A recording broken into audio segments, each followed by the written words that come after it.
the damn Scott Steiner clip. We love some Big Papa Pump here on True School Sports, but yeah, Brian. Getting back to Mendoza, Brian, I think didn't want to throw the uppercut because of the counter right hand that would have been there all night for Tim, and then on top of that too, I just think look again, Brian has experience, but it was the first time he ever won 12 rounds, so I thought he did pretty well. And listen, Brian Mendoza's not going anywhere, ladies and gentlemen. He's got 3 losses, yes, but Brian Mendoza fought himself into relevance. I mean, this is a guy that almost had to get a job, all right?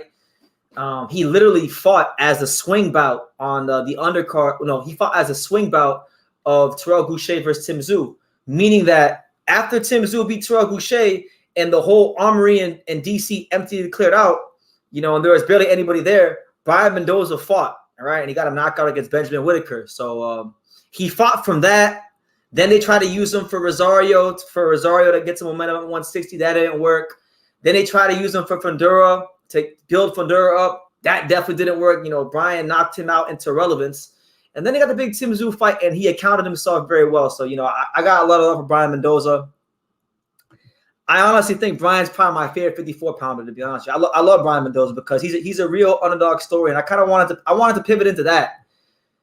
Which, by the way, Brian Mendoza, I didn't realize this till just now. Brian Mendoza is the number 3 ranked fighter at 154 on Ring Magazine. So I think he deserves to be there. I don't think there's many fighters that you could say at 154 that are better than Brian Mendoza right now. I mean, he already beat Fundora.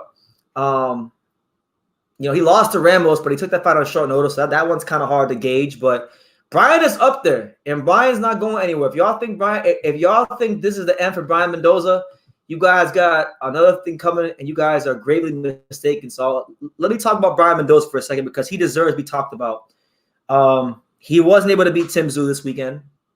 That's okay because Tim Tszyu is a damn good fighter, and Tim Tszyu's been one of the most active and match fit fighters in world boxing. The question now becomes, what the hell could be next for Brian Mendoza? Because the reality is he was the WBC interim champion. He couldn't keep the belt because he was fighting for another sanctioning body's world title. So he had to relinquish the belt. So now I'm not sure what's going to happen with the WBC interim belt. Maybe they give it to somebody like Errol Spence, who, as you guys can see right there, is ranked number 3. Spence was the WBC welterweight champion. So because he's been champion for that sanctioning body already, and he's more than likely going to be moving up to 54, maybe they give it to him. Maybe they give it to Earl. Maybe Brian Mendoza winds up being Errol Spence's first fight at 54. I think that'd be a great fight for Brian.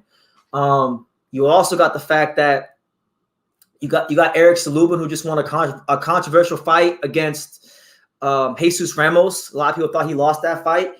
I don't know if he's going to get a world title shot, but that could be another option for him. You got a Jesus Ramos rematch, which I think Brian would love the opportunity to avenge a Jesus Ramos fight. The loss on his resume to Jesus Ramos. Remember, guys, when Brian Mendoza fought Jesus Ramos, he took that fight on 1 week's notice.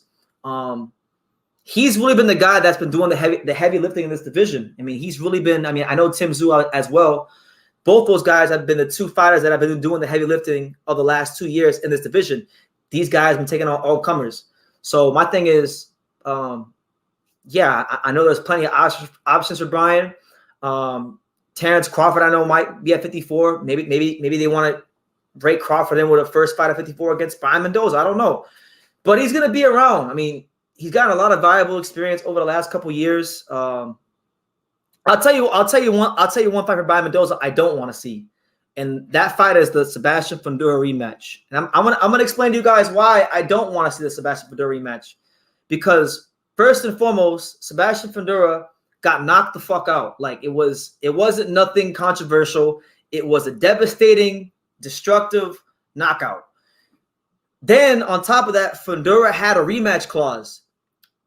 Fundora and his team decided not to exercise the rematch clause. The fight didn't happen because Fundora did not want the fight, or his team did not want the fight. I don't know if it was Fundora and I don't know if it was Samson, but someone didn't want the fight. And that's why Brian was able to fight Tim Tszyu. So my thing is this. You were already the A side.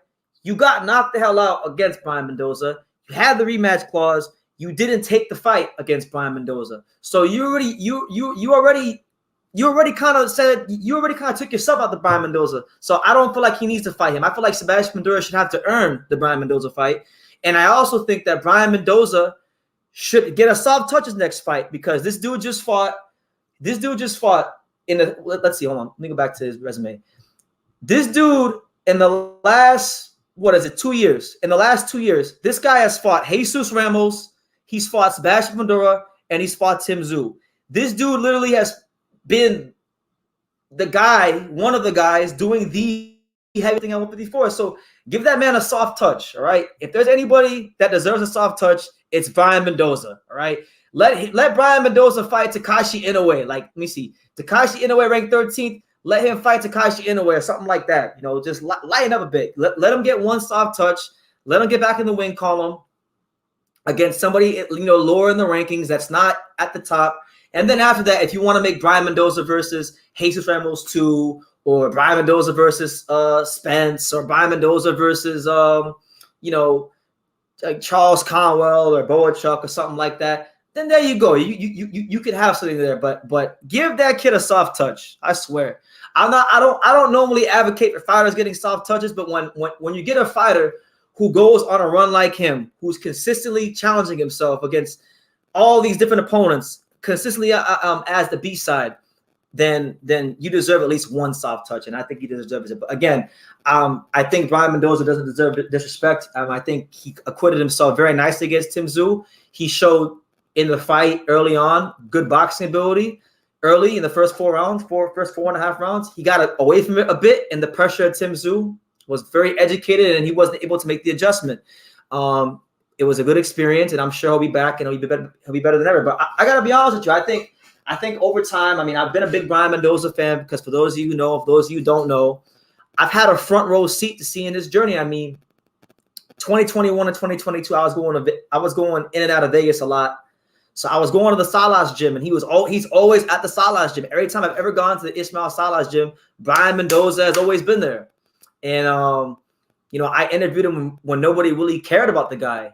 And so I really followed him closely, and I've seen the improvements, and he's grown exponentially. He's still, even despite the loss in Tim Tszyu, I still look at Brian Mendoza as one of the most improved boxers in the world. And I definitely cannot wait to see what he does in the future. And I still do think that he is world championship material, no doubt about it. Just needs a bit more experience.